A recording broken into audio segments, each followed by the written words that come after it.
guys, Mikkel here, registered dietitian and founder of Nutrition Stripped, coming at you today from my kitchen, sharing with you 10 plant-based proteins that you should be eating. This is an article I wrote, I think in year 2 of Nutrition Stripped, so that was almost 5 years ago, and it has been, still to this date, one of our most popular educational resources on plant-based proteins. So today I want to walk you through all of these 10 plant-based proteins, why you should use them, if you can incorporate them into your diet, how, recipes that are really delicious and easy ways to incorporate these plant-based proteins, and answering some of your most requested protein questions. All right, let's dive in. So today we are going to talk about 10 plant-based proteins that anybody can incorporate into their lifestyle, no matter if they identify as plant-based, vegan, vegetarian, paleo, you name it. Everybody can enjoy these plant-based proteins. And we can all benefit, first of all, from a diet that's rich in plants or based in plants.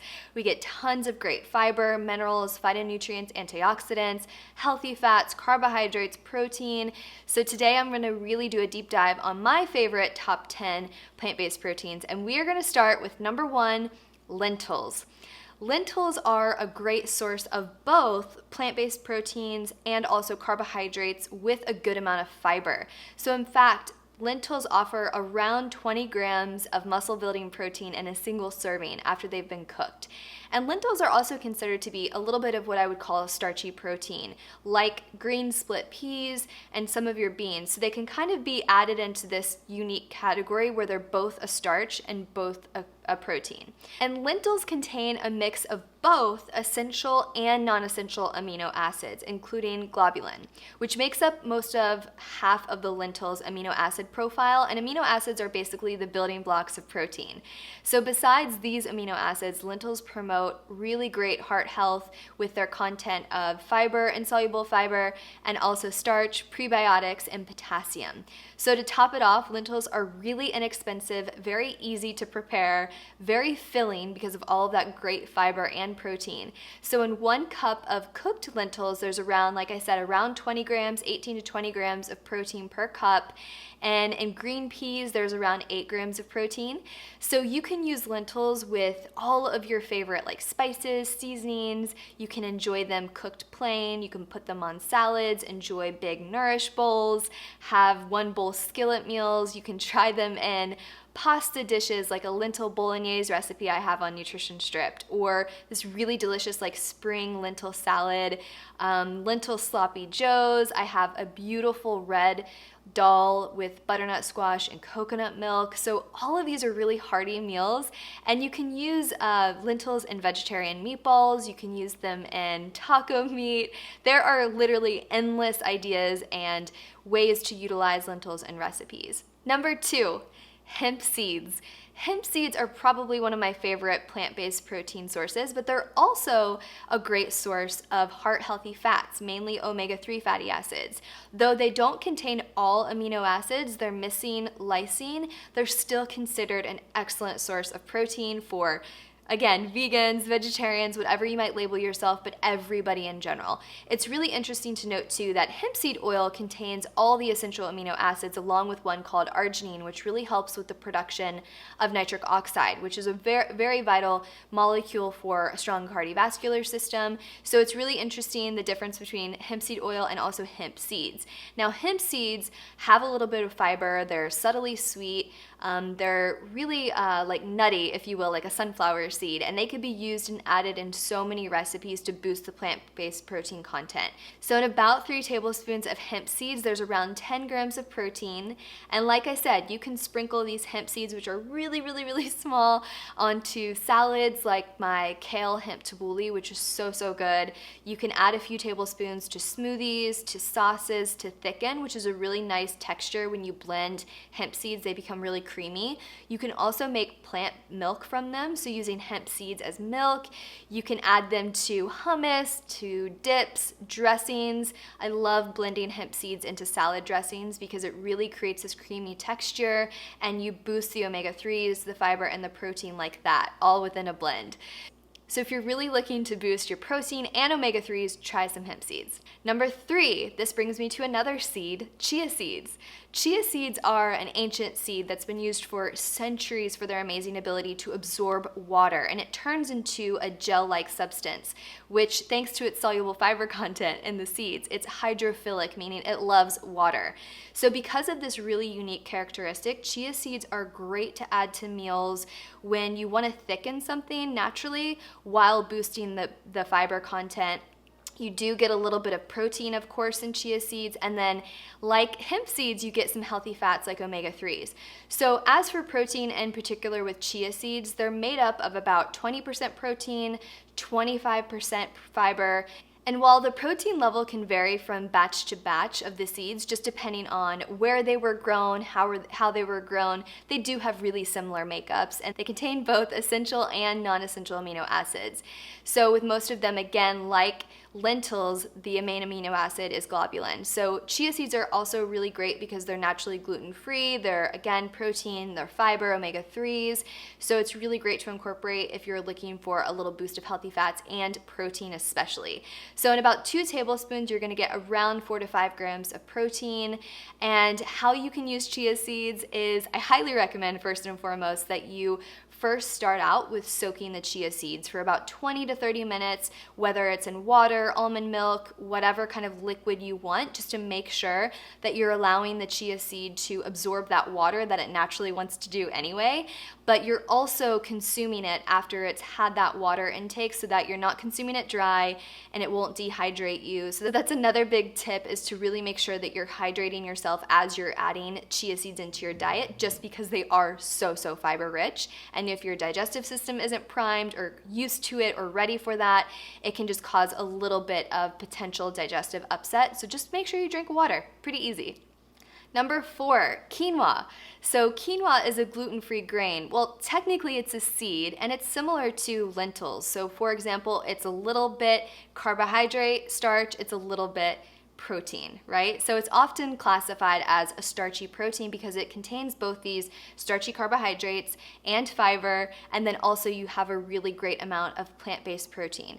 So you can use quinoa in place of rice if you just want to add a little bit more diversity to your carbohydrate intake, and if you want to boost your protein and fiber instead of rice, which rice is great, but it's pretty much all carbohydrate. And compared to other grains, quinoa does have a better or more robust amino acid profile. Again, that's what contributes to its higher protein. It's also higher in lysine, the amino acid, compared to wheat, corn, and rice. So in about half cup cooked of quinoa, you're looking at around 7 to 9 grams of protein. And how you can use quinoa is anywhere you would use any other grain or rice. So for example, you can cook it and add it to a nourish bowl. You can add it to a skillet meal, a stir fry. You can cook it on your meal prep day and enjoy it hot. You can also enjoy it cold and sweet and use it like a cereal, which is really delicious. Or you can use it warm like a sweet breakfast, like a porridge instead of oatmeal. So again, it's an easy tweak to increase the protein. It's an easy tweak to increase the fiber. It tastes great. It also meal preps well. So you can cook it on a weekend and you can cool it completely, store it in a glass container, pop it in the fridge. You can enjoy it cold or you can warm it up. Such a great grain to have stocked. You can add it into one of my favorite recipes, which are quinoa stuffed peppers that I have on nutritionstrip.com. We have a really delicious citrus quinoa pilaf, cheesy broccoli pilaf with a bunch of nutritional yeast, which will bring us to our next upcoming plant-based protein. And then you can also just enjoy it topped on salads. Plant-based protein number 5, spirulina. Spirulina is incredibly protein rich and one of the few sources of high plant-based protein foods that's mostly made of the macronutrient by dry weight. So most of its dry weight is protein. So in fact, about 60 to 70% of spirulina's dry weight is protein. That's a lot of protein in a little tiny powder. Most other plant-based proteins are around 35%. In addition to it being so protein-filled by dry weight, it actually contains all essential amino acids, making it a complete protein. And research also shows that when your body uses the protein from spirulina, it uses it a little bit more efficiently, making it one of the better protein sources available. Spirulina is also really, really beautiful. I'm sure you've seen it all over your Instagram, but it's this deep blue-green color, but that's also something to note. So anytime you mix it with your food, it's going to change into that vibrant color. It also tastes a little nutty, a little sweet. It surprisingly mixes with desserts really well. And in about 2 tablespoons of spirulina, you're looking at around 8 grams of protein. And you can use spirulina in so many things, from desserts like chocolate and vanilla desserts or smoothies, which are some of my favorites. I have a really delicious beauty green smoothie with avocado and spirulina and spinach. You can use it in my spirulina energy globes or mint chocolate feel amazing fudge, which is probably my favorite way to use spirulina. You can also sprinkle it in any type of smoothie that you enjoy. Just a little bit goes a long way to boost the minerals, to boost the protein, and again, if visuals are your thing, then it'll make your smoothie like a little bit bluer and green. Plant-based protein number 6, nutritional yeast. Nutritional yeast is probably one of my favorite plant-based protein foods and also the most used in my household. It's really cheesy in flavor without the dairy. It's super versatile. It has a great nutrition content, especially with B vitamins. It's a yeast, but it's not an active form of yeast. And it's found in this powder, and which is really great because when you mix it with liquid, it creates this really great dressing, creamy sauce. So you can use it in any kind of sauce you want. You can stir it in soups, all of that good stuff. And it contains a lot of protein, surprisingly. And it's a very, very easy way to, delicious way to bump the macronutrient in your meals by just sprinkling a few tablespoons. You can use it instead of regular cheese wherever that you would use it. So in about 3 tablespoons of nutritional yeast, you're looking around 10 to 12 grams of protein, depending on the brand. Also depending on how liberal your tablespoon is. But how you can use nutritional yeast is you can literally take it and drizzle it over a salad and then stir it up, and it mixes with the liquid in your salad dressing and creates this really nice thicker version of the salad dressing. You can sprinkle it in quinoa, on beans. You can make a really delicious cashew cheese dip, which requires nutritional yeast because it gives it that delicious cheesy flavor. You can use it in cauliflower Alfredo sauce I have on the website. I also created this cheesy dust, which is mainly nutritional yeast with a bunch of different seeds and spices, and it's just such a great little sprinkle hack so that you can put it on cauliflower, popcorn, pasta, grains, anything, and it's such a great quick protein booster. Number 7, seeds. In general, I'm talking sunflower, sesame, chia, hemp, flax, pumpkin seeds, all of those are all rich in both protein and minerals, earning them a slot on my list of the top plant-based protein foods to try. And seeds, of course, vary in type, they vary in flavor, whereas some might be a little bit more sweet, some might be a little bit more neutral or nutty. So pumpkin seeds, for example, have a really beautiful earthy flavor. Sesame seeds are really nutty. Sunflower seeds are slightly sweet and nutty, and flax and chia seeds are both pretty mild and neutral, which is great because you can mix them from savory, sweet, and dessert recipes. All seeds lack a little bit of lysine, the amino acid most needed to make a complete protein. So that doesn't mean that they're not a great source of protein or contribute to the macronutrient. So for instance, pumpkin seeds are made up about 60% protein. So you'll be getting a really good bang for your buck, so to speak, with a 1/4 of a cup serving. And seeds really range. So in about a 1/4 cup of seeds in general, you're looking at around 6 to 9 grams of protein. You can use seeds in so many different ways. I think the easiest way is to make this simple seed recipe that I have on nutritionstrip.com and mix all of these gorgeous seeds together. And with any meal that you have that can easily have seeds on it, like a salad, I think that's the easiest one, or a stir fry, you can just easily sprinkle it in. You can put it into smoothies, into desserts, into soups, which might sound a little odd, but once you add them in, it creates like this really nice texture and a little bit of heartiness and bite to it. So you can also add this to hummus and crackers and then sprinkle it on top. There are so many ways to use a simple seed mix, and a really great nutrient way to add in some protein, some healthy fats, and some minerals. Which brings me to number 8, nuts. So nuts are like almonds, walnuts, cashews, pistachio, Brazil. There are so many more nuts, but they're all rich in vitamin E, also contain great healthy fats like seeds, and have some protein. Of course, like seeds, they're going to vary in type with flavor and nutrition profiles specifically, but overall they kind of taste nutty, some taste neutral, and a little bit sweet. So cashews, for example, are probably one of my favorites because they're very versatile. They can lean on the side of sweet, which makes it so great for like dairy-free, cheesecake fillings. And then on the other hand, you have cashew cheese, which is so savory. It's used with nutritional yeast. And for example, Brazil nuts, those are a great source of selenium. So you're getting all of these nutrients and everything from these different types of nuts and seeds like we talked about earlier. But they all provide a really great source of plant-based protein when mixed together. And like seeds, they don't contain the full lineup, if you will, of amino acids. Most lack lysine, while others, like almonds, don't have sulfur amino acids.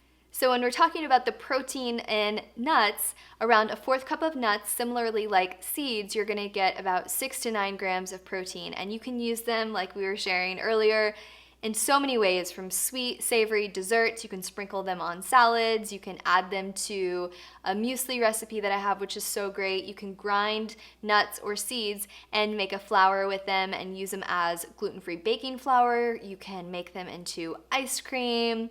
Again, there are so many possibilities to really enjoy the power of nuts and protein and minerals that nuts contain. Plant-based protein number 9, beans and legumes. So beans and legumes are like chickpeas, navy beans, black beans. These are all a great source of plant-based protein. So beans are considered to be a starchy protein, just like lentils and quinoa, like we talked about a little bit earlier.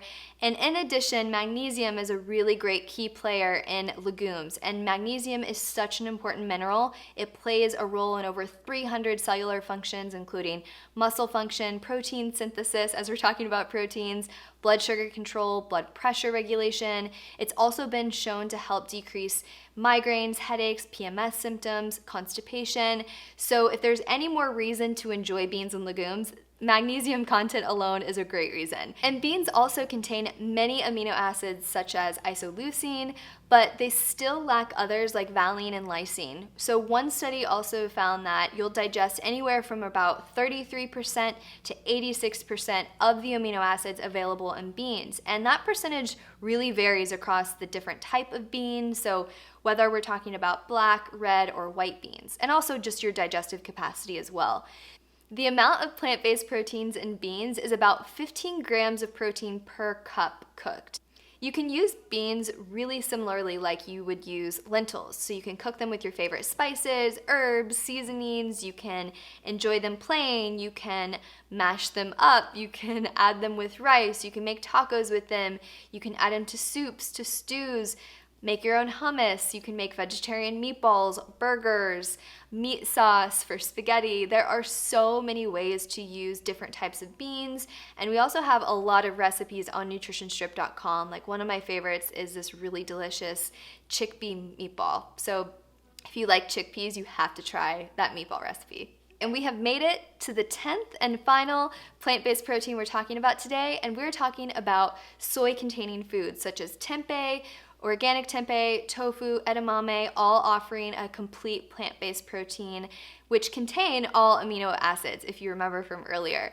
And they are most like animal proteins in terms of their chemical makeup, meaning that they have very similar amino acid profiles. So some research says that soy has a high concentration of BCAAs, or branched chain amino acids, which are really beneficial for athletic performance. But again, if you're eating a wide variety diet and you're eating a lot of different types of protein sources, you're most likely getting plenty of amino acids that your body can pull together and create complete amino acids and the building blocks of protein from. So tempeh, for example, is a really great source of protein, but in addition to that, you have a little bit of healthy bacteria from the fermentation process. You also have a little bit of carbohydrates, a little bit of fiber, a little bit of fat. So tempeh is really interesting. It's kind of like carb, fat, protein all in one, containing all of those macronutrients. So for example, 1 serving of tempeh is around 20 grams of protein, similarly with tofu, depending on if you get soft or firm. So you'll just have to look at the package typically when you get tofu. So how you use any of these products, like these meat substitutes like tofu and tempeh, they can be marinated, you can use them in a tofu scramble, you can make a crumbled tofu peanut slaw. All these recipes are on nutritionstrip.com. One of my absolute favorite is a buffalo tempeh bowl. It is so good. So there you have it, 10 plant-based proteins that you can enjoy today. So I would love to hear from you. Leave me a comment below. What's your favorite plant-based protein out of this list of 10? I would love to hear from you. Are there any special recipes that you use or any tips or tricks that you found to be helpful when you're incorporating more plant-based foods into your diet? I would love to hear from you, and if you do have tips, I know that the community would really also love to learn from you. So leave me a comment. Also, like this video if you enjoyed this topic, and be sure to also comment if you have other topics that you want me to cover or any other education that I can provide for you guys. So I hope you have a really beautiful day. If you liked this video, then let me know by sharing your biggest takeaway, and be sure to follow or subscribe for more videos just like this. And if you need a little bit more inspiration for what you can do to support your well-being today, then head over to nutritionstrip.com, where you'll find hundreds of articles and recipes with ideas to inspire your day-to-day life. I hope you have a really beautiful day, and remember, health is a daily practice.